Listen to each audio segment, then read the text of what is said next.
बच्चों, आज दादाजी की कहानियों में तुम्हारा स्वागत है। अब देखना, मैं जोरदार छक्का मारूंगा। अच्छा, मारो फिर, देखते हैं तुम्हारा छक्का। अरे वाह, छक्का तो नहीं मारा, गमला ही तोड़ दिया। अरे यह गमला किसने तोड़ दिया? दादू मनन ने गमला तोड़ दिया।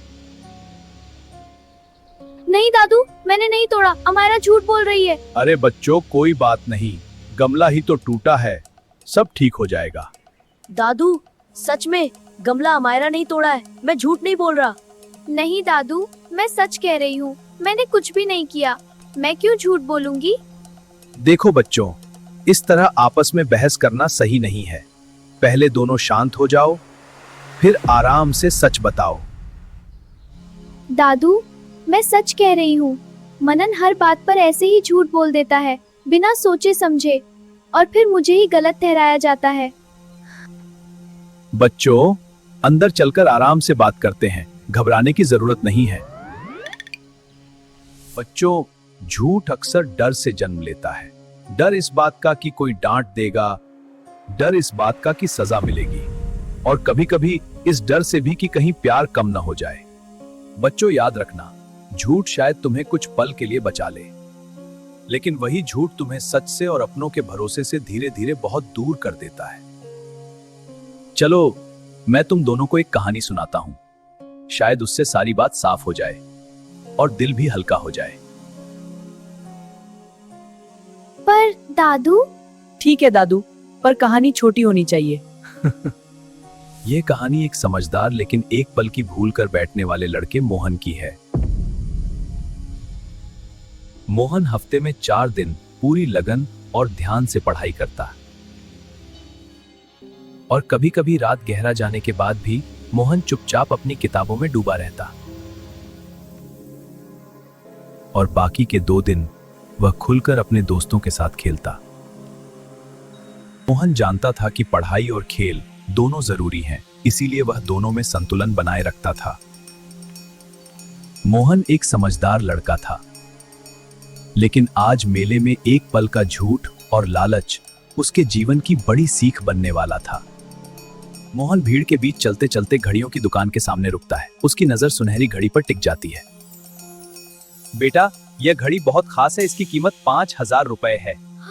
कीमत सुनकर उसका दिल बैठ गया, लेकिन उसके मन में एक गलत विचार जन्म ले चुका था।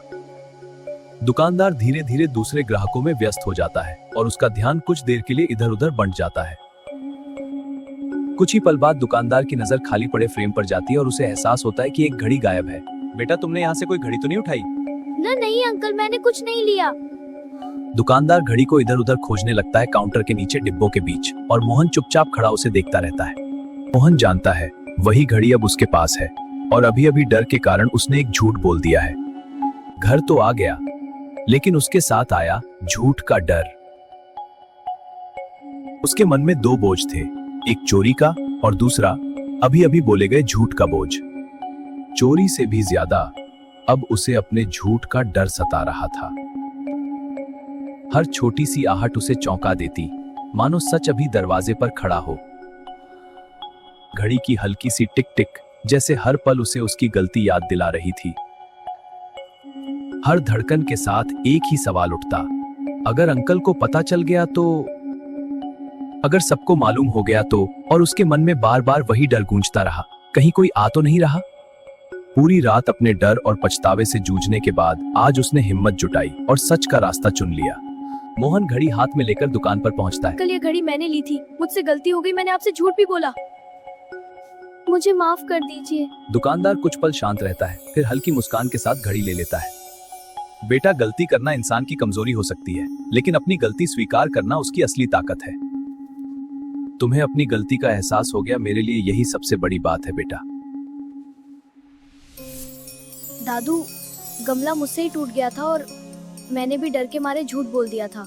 गलती से ज्यादा बड़ी बात है उसे मान लेना बेटा।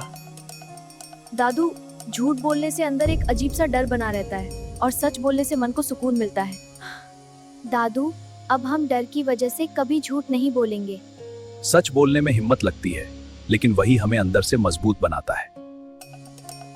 डर से बोला गया झूठ रिश्तों को तोड़ देता है, और सच बोलने की हिम्मत रिश्तों को मजबूत बनाती है। धन्यवाद दादू। हमेशा सच के साथ रहना बच्चों, वही तुम्हें सही रास्ता दिखाएगा। चलो बच्चों, अब हम अगली कहानी में मिलेंगे।